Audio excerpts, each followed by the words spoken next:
Hey guys and girls, it's Blackjack with 396 Guitars. We have a nut replacement on a jazz bass today. We did a refret job on this neck not too long ago, and as we were, because the frets now are much higher and the nut slots just are too low. I'm going to show you why we're changing the nut on this. Normally you wouldn't unless you have to. And there's a couple of measurements that you take. And what brings us to it, usually why a customer will come and say, I think I need a new nut, or, what'll bring me to that conclusion. So let's get to work. Remember, if you dig what I'm doing, like and subscribe. Fender jazz bass. You can hear it buzzing. I'm sure that one isn't. It's really only the G string that's buzzing. If you fret the first note, the buzz goes away. Another quick test is you hold at the first dot and just tap. You should have just a little bit of space there. That's a quick check. These are all touching. They're too close. Now, the way we really check that is, I like 18 thousandths, but 20 thousandths is acceptable. So we're going to shoot for 20 thousandths when we knock this one out and put the new one in. We're going to get it at 20 thousandths first, and then that's when you really got to go slow. Because once you go too far, you're either filling a slot in with bone powder and CA glue, or you're getting another new nut. So you should be able to slide an 18 thousandths under there. You feel that? You hear that? It's actually pushing up. It should be able to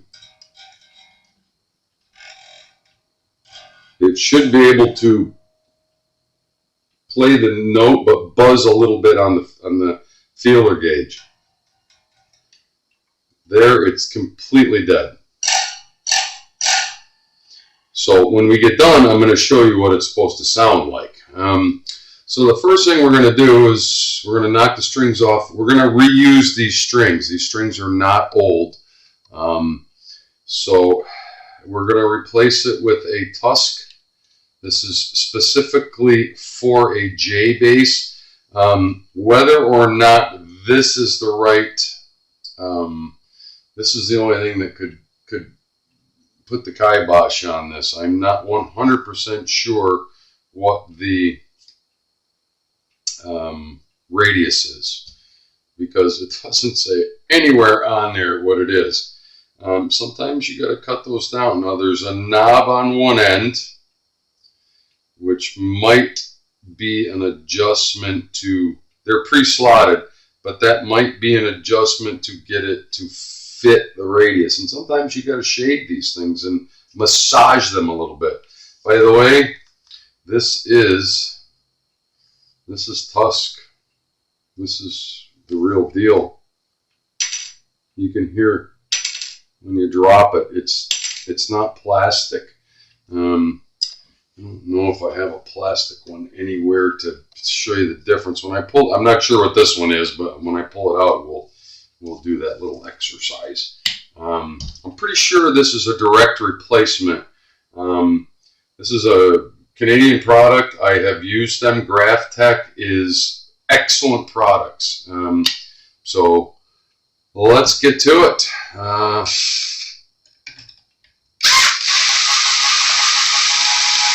Oh, by the way, I got my new Music Nomad. This one's a little rubbery. It's a little more forgiving. The other one was rock hard, and it was not forgiving at all. This one, I like it. I like it much better. Again, Music Nomad. They don't pay me, but I do. When I find a good product, I tout it. I use it all the time.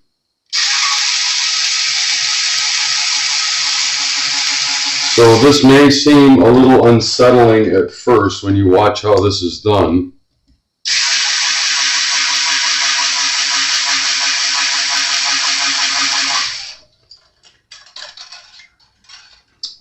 With the old frets that were originally on this base, that nut probably could have lived on there for many more years, but the base was unplayable, and that's why it got a refret job.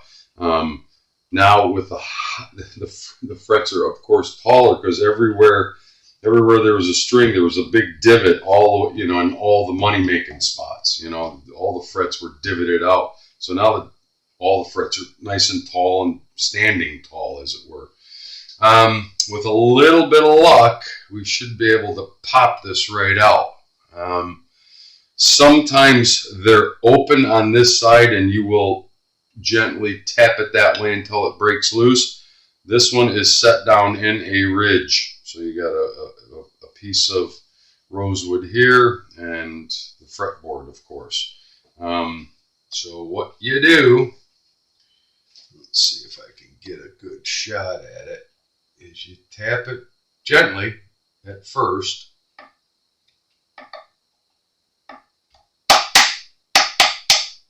And it should pop right out, which it did.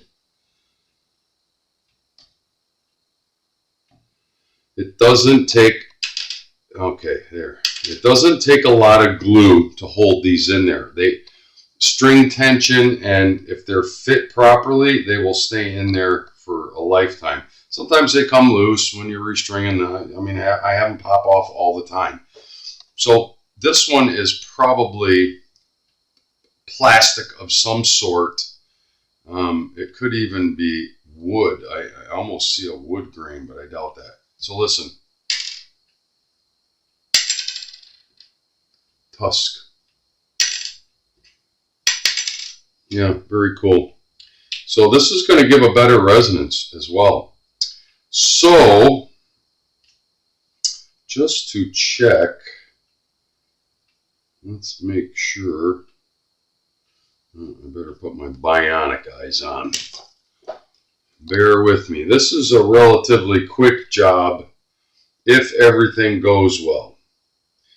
Yep, it is exactly the right radius. I'm not going to measure the radius. I don't remember what the radius of this board is.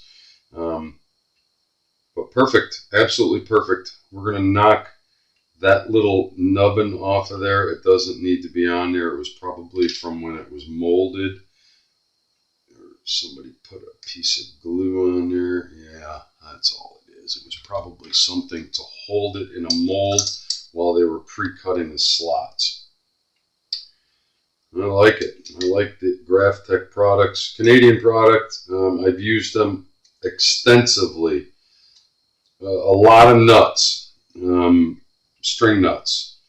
They also make a whole line of string trees, lifetime lubricated string trees. I just put one on a Mexican Stratocaster the other day. The guy came in complaining that I forget, it was his high E.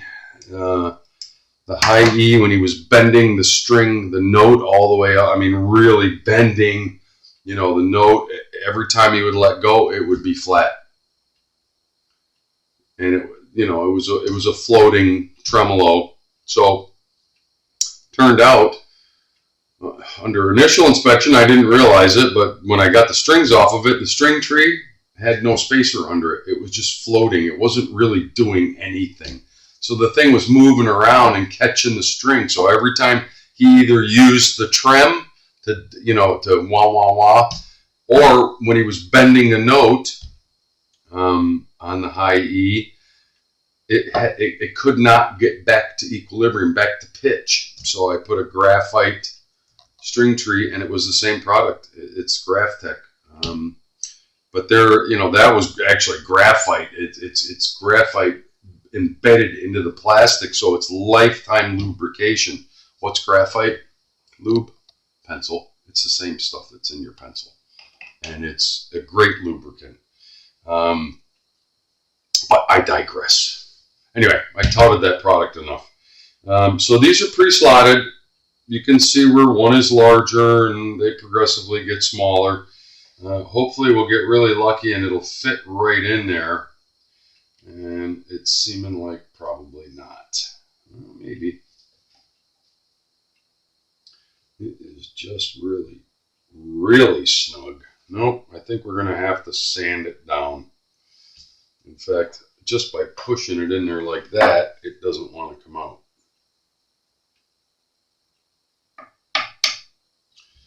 So how do we do that? Yep, very simply, we knock it down. I'm going to have to pause quickly and get my tile and my sandpaper and show you. You can do this on a bench sander, but these things are small, and especially tusk and bone, they don't react well. You end up burning them, and they don't like to grind. It's a long, tedious process, but I'm going to pause and I'm going to show you how I do it by hand, which sometimes that's the best way to learn before you start using a power tool. So stand by.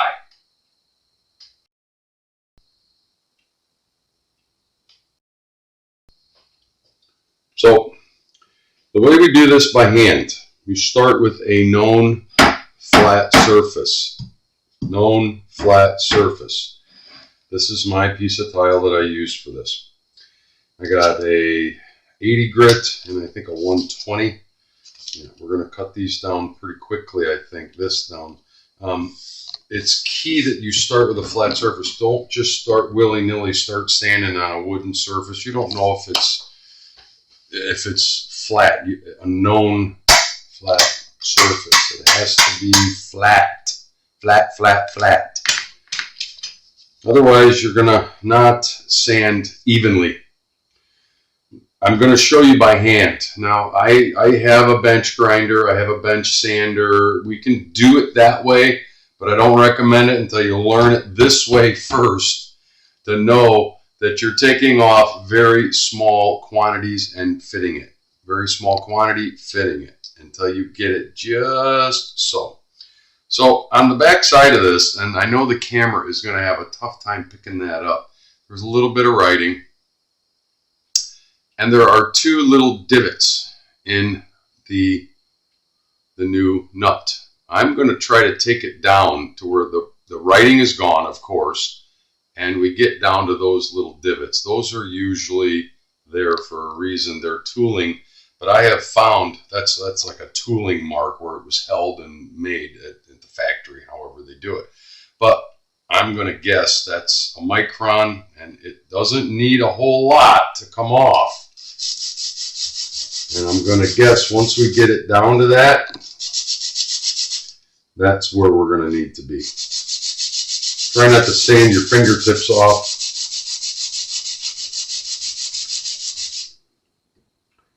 The writing is almost gone. And check your progress as you go. Those little tooling marks are going to show you if you're sanding it evenly. And every once in a while, flip it around the other way. Because there's no way you can do this perfectly flat. And get after it. And yep, you're going to grind down your fingertips, no matter how careful you are. Okay, the writing is all the way gone, and the little tooling marks are still there. I'm hoping the camera is picking that up, but I'm going to take it right down to where those tooling marks disappear, and then we're going to try to test fit it. Yahtzee. Turn it around every once in a while. Using a fairly aggressive sandpaper. They're almost gone. They're still there, but almost gone.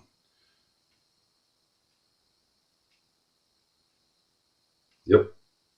Just keep at it. And remember, do it a little bit that way, then turn your work around and do it a little bit that way. And try to hold it as level as possible. They're almost completely gone. I'm not going to test fit it until they're, just through experience, I'm going to tell you that's probably where we need to be.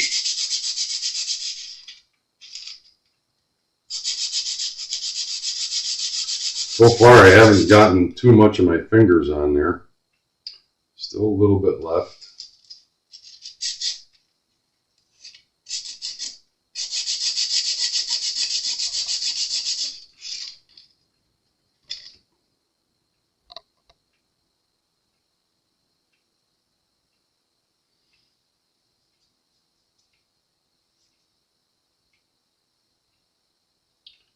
Slightly right there, but they're almost all the way gone, so let's test fit it. Yahtzee. Remember how tight it was?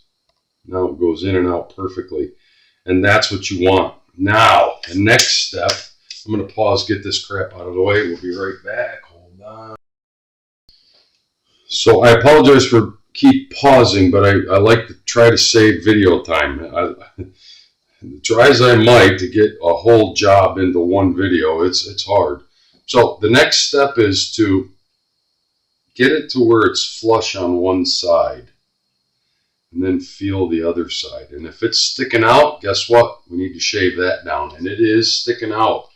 So the conventional wisdom is going to tell you try to split that, and that's a guess. So if you get it nice and flush on one side where it's nice and smooth and it doesn't stick out at all, right? You're gonna really try to guesstimate how much is sticking out on the other side and make it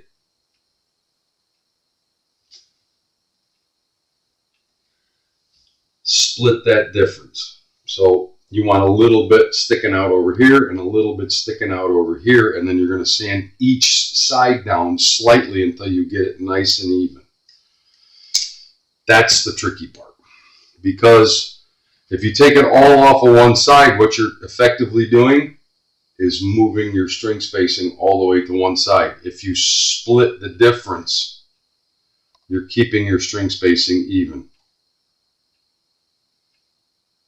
So we're going to sand down just the end.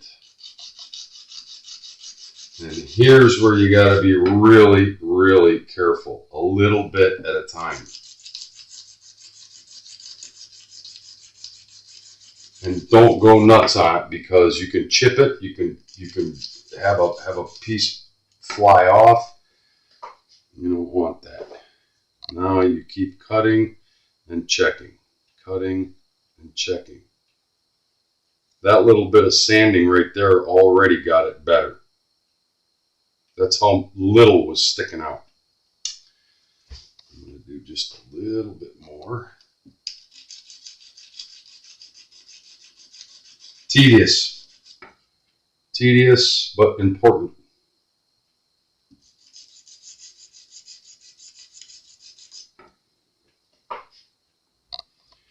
And it's an art form.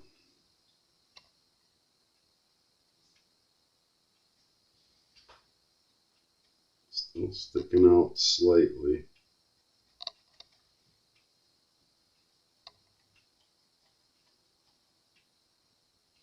A little bit more.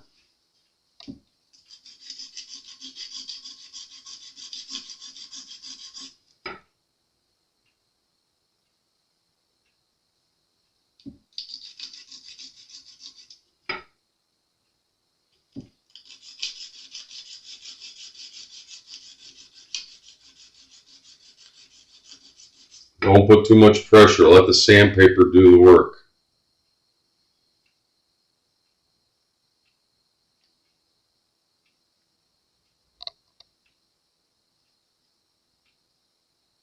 I'm starting to like that.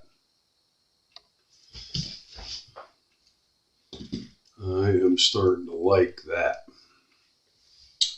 Pardon my big fat head. That is looking really nice. Plus, you just don't want your finger to catch on that. Your hand.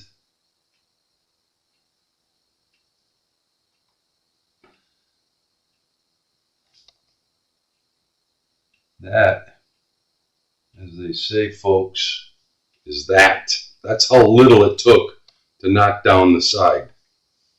And by the way, I mean, that's not much to get the width of it down to fit in the slot. The next part is to glue it in. Make sure we don't have any dust or anything on it. Now, don't get crazy with the super glue. It only needs a couple of dollops. Very little. It's just to hold it in place when the strings are off of it. How often are your strings off of it? Because it's not going to move laterally. The glue is going to hold it from moving laterally. And the reason I want it to be snug, but be able to move like this, because once you get that glue on there, you only got a couple of seconds to get it. Okay, it's smooth here, it's smooth here. Right?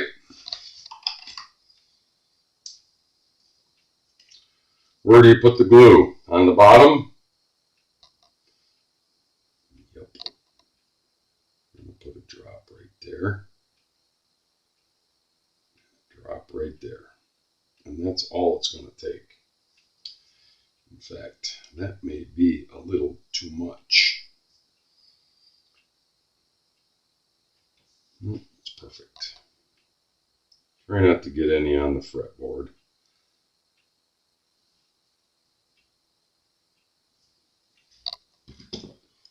Pardon my head, this is critical. I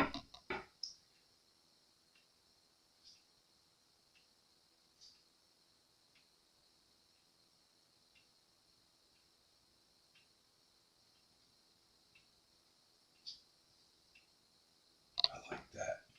I like that a lot.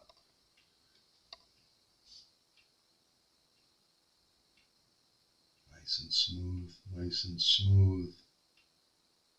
I like that. The glue is going to do its thing in there now. And you know, super glue, a few minutes, 5-10 minutes. I'm going to pause while that kicks off. Okay, so elapsed time was about 5 minutes. That nut is now in there and secure. It's seated in the slot and it's nice and smooth on both sides. Okay, you saw how we did that. Very simple, very easy. Almost 30 years old. The frets were almost 30 years old. I've seen guitars go 50, 60 years and never get refretted, but you know, it all depends on how often they get played, how much they get played. So, you know, that nut in the condition that the neck was in before could have lasted forever as far as we know. But when you put new frets and the frets are now all tall back up to where they're new, these slots over time just got lower and lower and lower. Now, I could have gone in there with bone powder and filled in that one that was buzzing, but why? It's got brand new frets. We sanded the neck. We did all that work on this guitar, and I remember making a comment when we put this thing and bolted it all together and got it done. I go, well, I think there's going to be a new nut in this guitar's future, and sure enough, there it is. So let's string her back up, and no, this is not done. What we're going to do is get it all strung up and one string at a time start cutting the slots down to where they need to be. Yeah, we still got work to do. So I'm not going to film putting these strings back on because it's going to be a trial because we're reusing the strings and that's always a heartache, so stand by. So we got the strings back on. We got them spaced back out where I like them. I think maybe the G string needs to come this way, but we'll adjust that later. This is how you do. Remember when we started? You couldn't even get the feeler gauge in there. Now the string is the opposite. They're way tall, and that's where we got to cut these slots down. And this is 20 thousandths.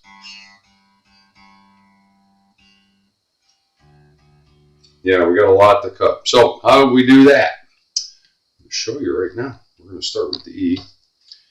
And usually I use a 105, even though I'm not sure what this one is. It doesn't matter, because I want the slot to be big enough that a larger string can slide easily over the nut. So you take that off and you go to cutting it. 105, big honking fat ass. Yeah, maybe we'll start with a little bit less, about 85.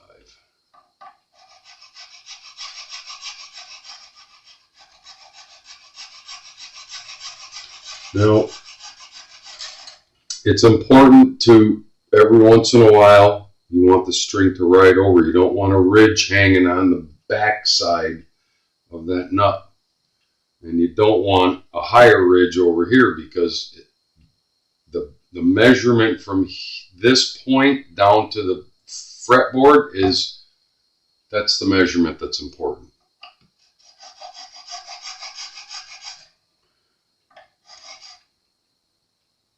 Get it started. Is that string going all the way down in there? I don't think it is. It is not. So we really do need to use the 105 and get it opened up.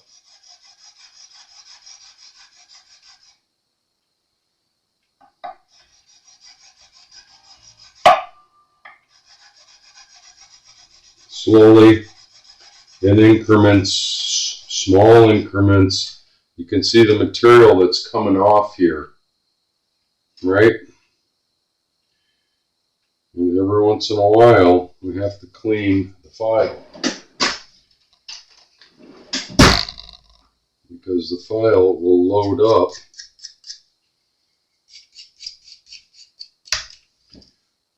We need to widen that slot. That's the E slot.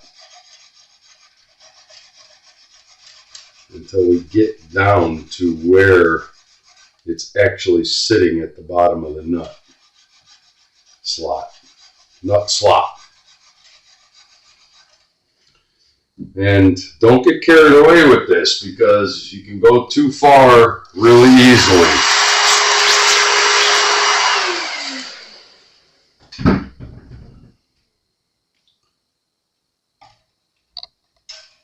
And make sure that you get all the debris out.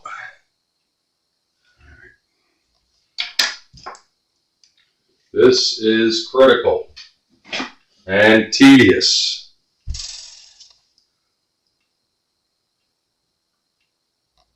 See, that string is now starting to sit on the bottom there. And I want to make sure that we don't go too far. So what do? You cut a little bit. You tune it back up to pitch, or get some tension on it and measure it.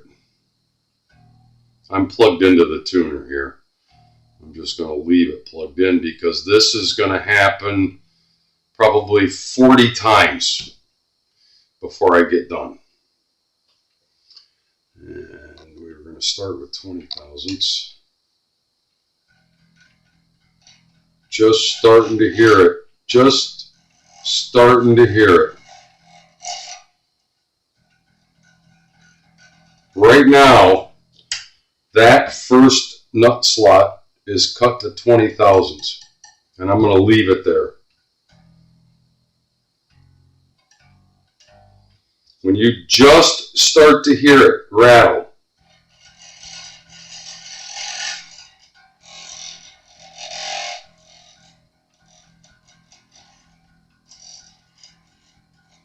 that's it. I'm going to leave it at 20 thousandths and let, once we get them all cut to 20 thousandths, we're going to give it to the guy and let him play it. And if he wants it lower, or he feels like it's too much, Because if you're too tall, you can actually, when you're hitting, say, F, you can pull it out of tune, but I can already tell that that's where this one's going to want to live. And we have our, that's our quick check.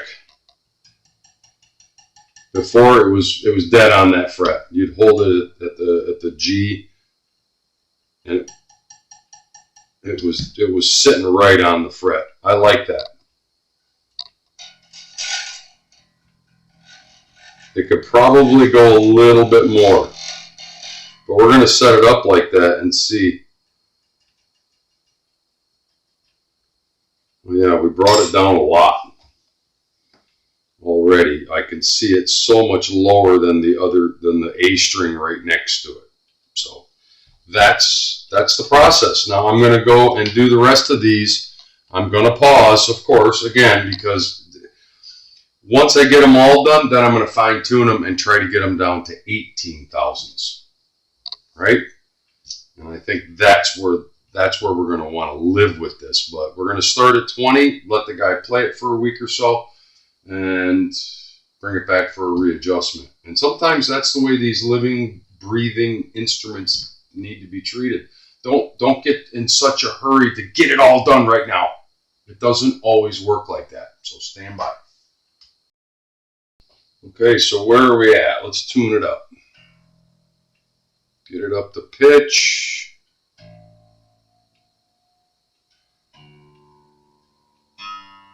Now remember, when we started, the G string was twanging. It's not anymore. Tuned up to pitch.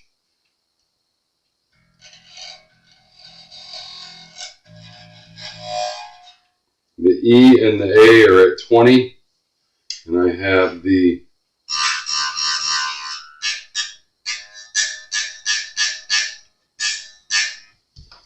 E and the A at 20 thousandths. I have the D and the G at 18 thousandths.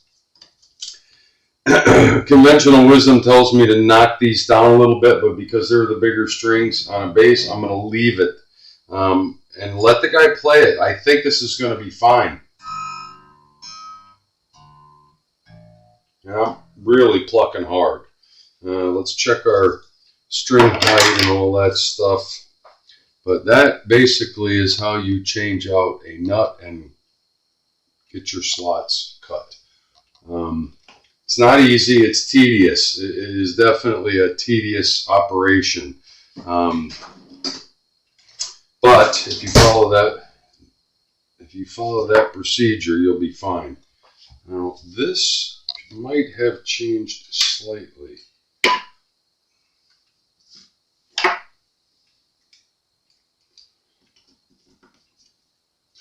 I have a feeling we're going to be not too bad. Nope. Yeah, a little bit. We need to do a little bit of adjustment on it because we lowered that action. But that's to be expected. I'm going to do a quick setup on it because we just changed the nut. But you see how we did that. Pretty interesting stuff. I hope it helps you. It's not something you want to just jump right into and think it's easy. You just change out the nut and throw the strings on. It isn't. As you see, there's several steps. I'm Blackjack with 396 Guitars. I hope you dig what I'm doing. We're in Fort Lauderdale, Florida. We want to work on your guitars. We'll talk soon.